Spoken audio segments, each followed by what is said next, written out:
Allahu Akbar.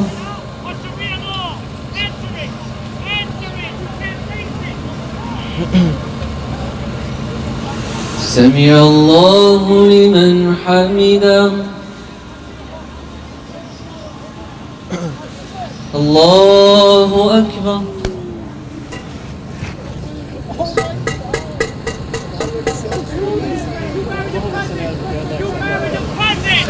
الله أكبر. America! USA! الله أكبر.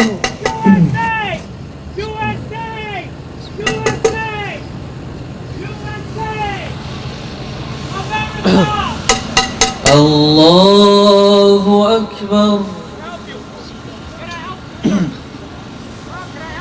The Islamification of the West should concern every single last one of you. And I don't know about you guys, but did we really think that after 9/11 took place, that many years later, that New York City would be the first ever city to elect their first ever Muslim mayor? Not just that, Zoran Mandani happens to be a communist, and looks like the people of New York are finding out big time what happens when you elect a Muslim communist as your mayor. He raises property taxes, and guess what? You end up the creek without a paddle, as the saying goes. You end up cooked. You're done. Screwed.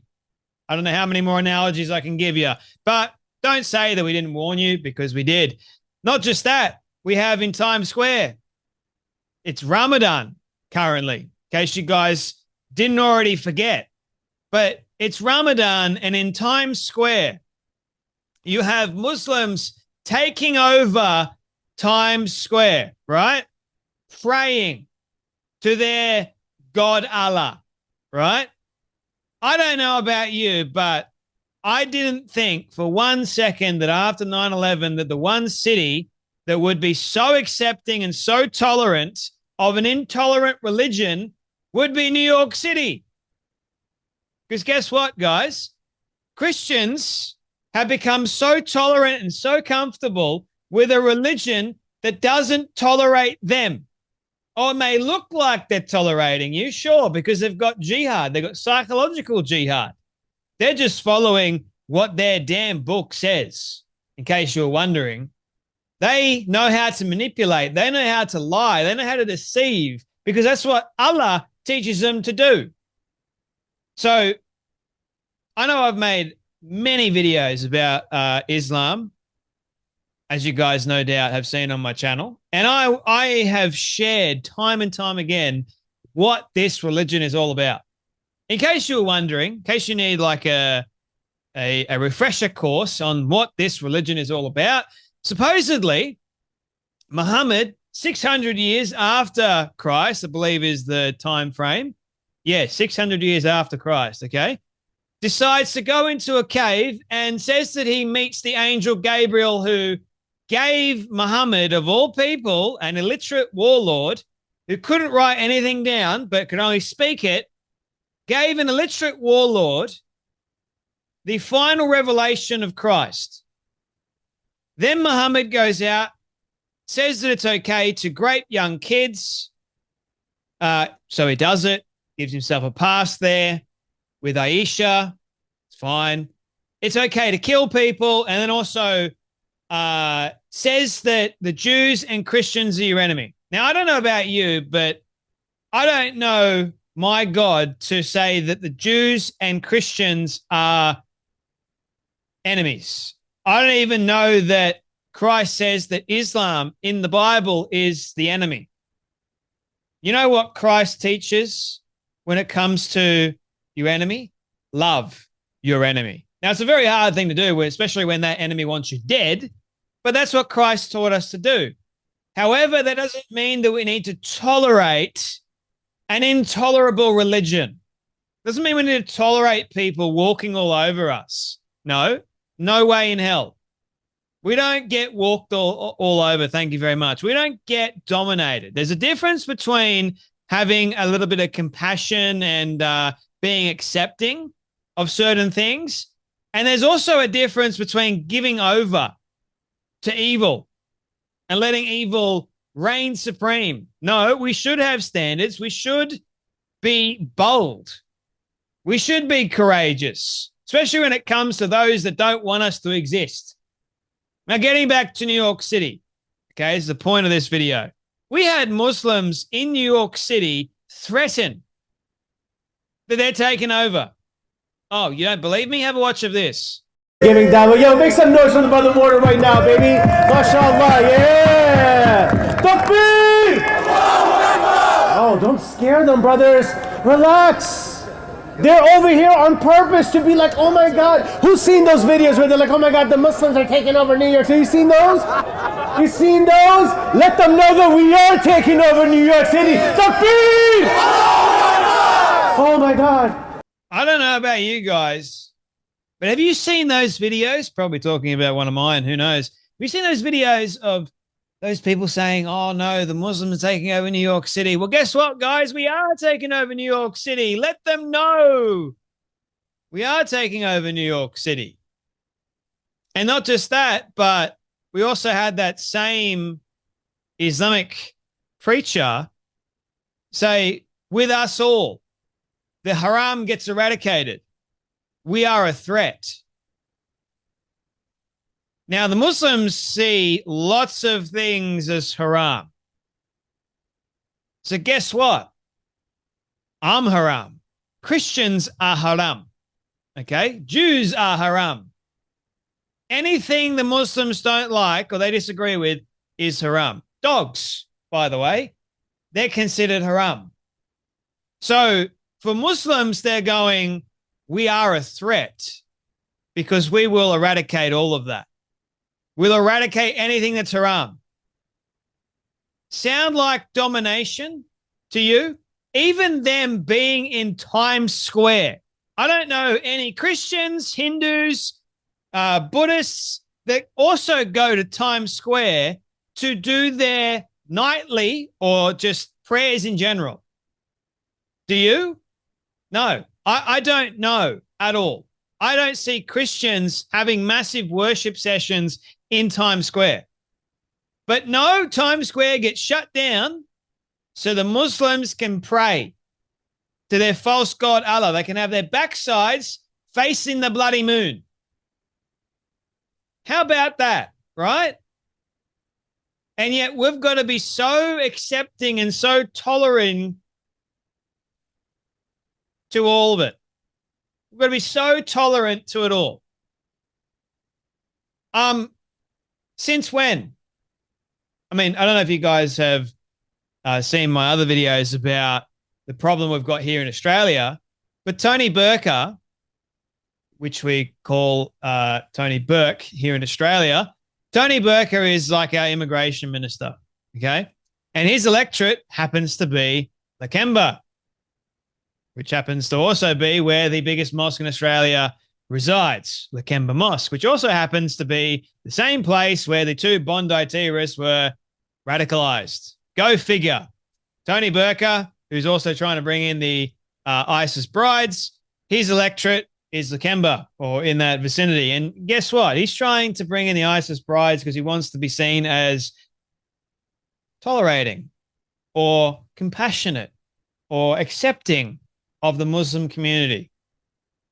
Bring them in, get the votes. So Tony Burker, Ding Dong Wong, Albanese, a whole lot of them are destroying Australia with all this. Just like the New Yorkers are destroying New York City by electing the first ever Muslim mayor and allowing this nonsense to go on.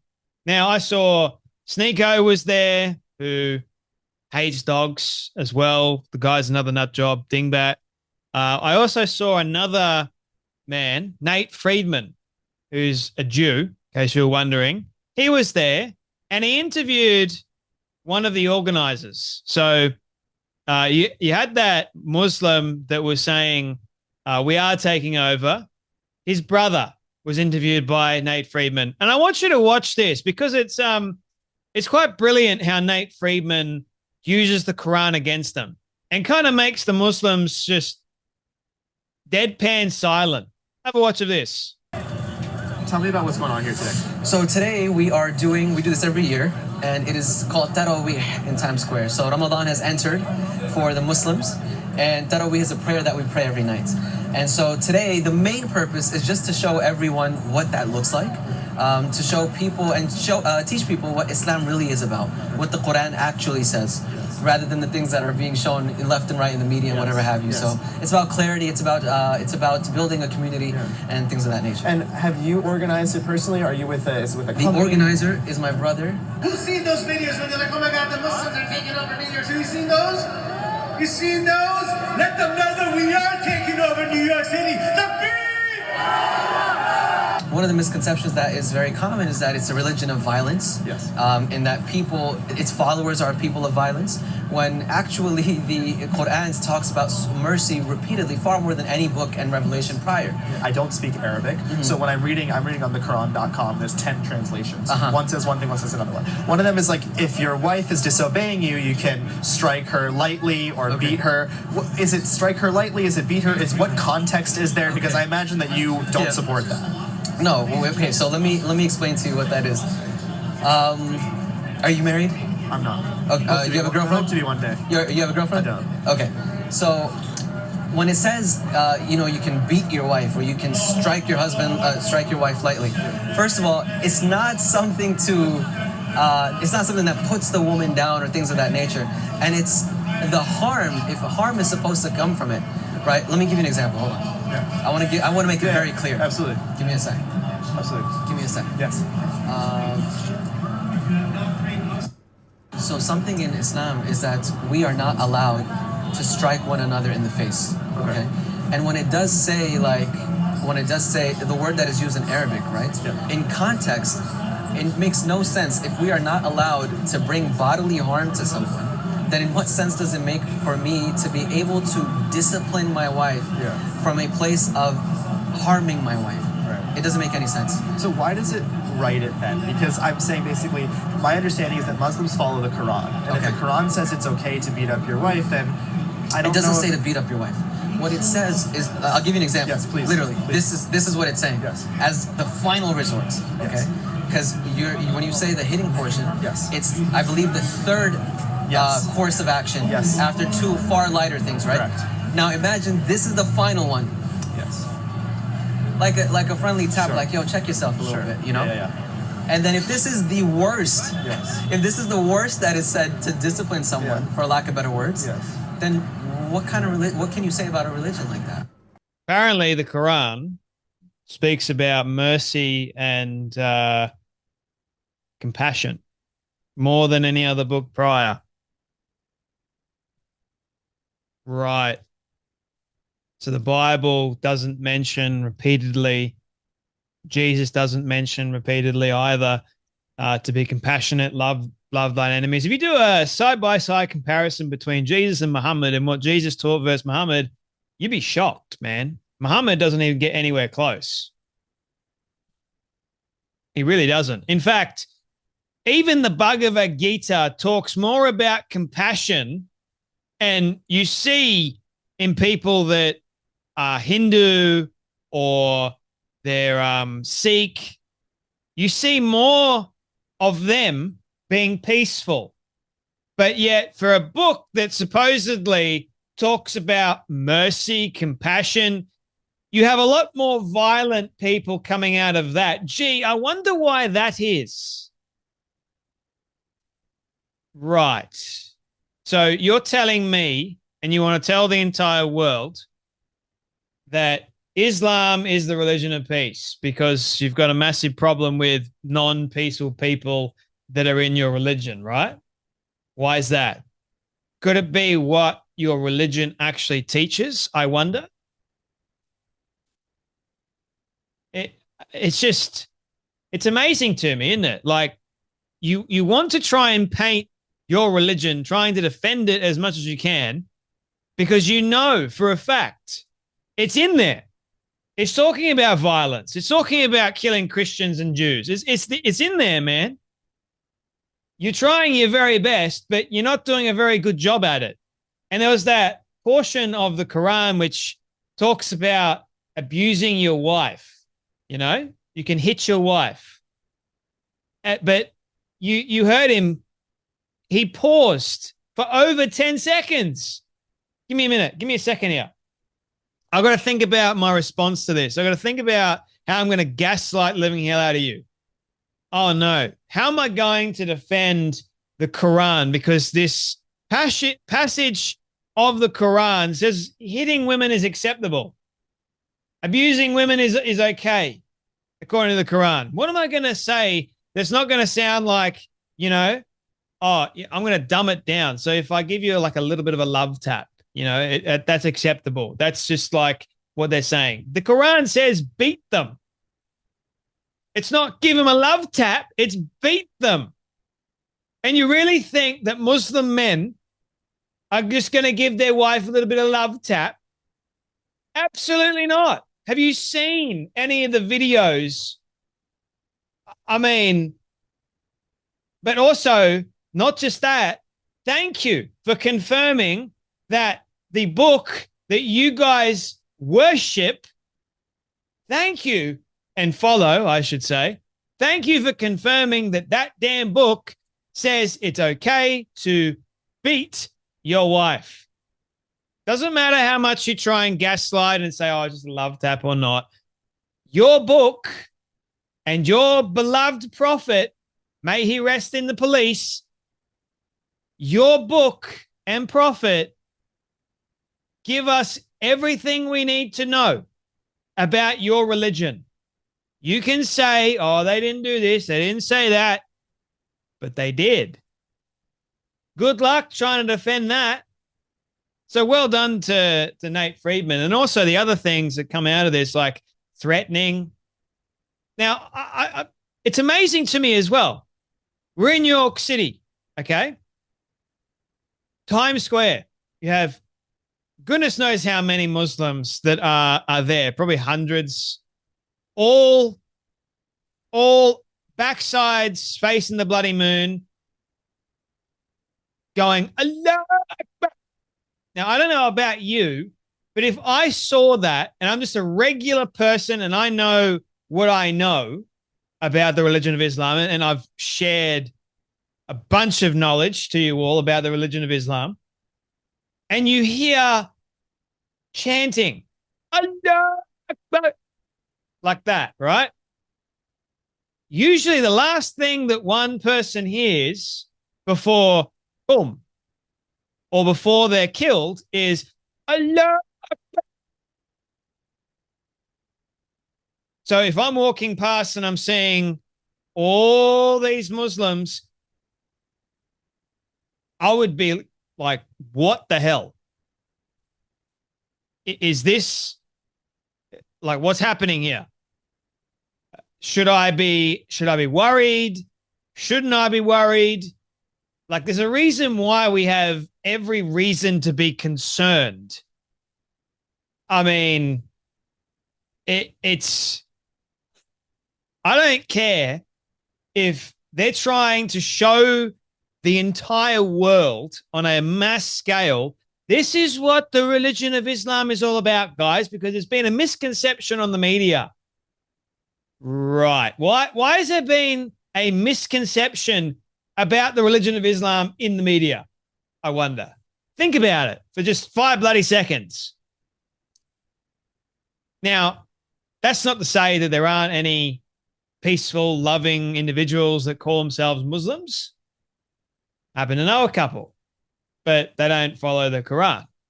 So I don't even think they can really call themselves Muslim. There may be some that call themselves Muslim. They don't follow the Quran, but they just subscribe to that religion. So be it.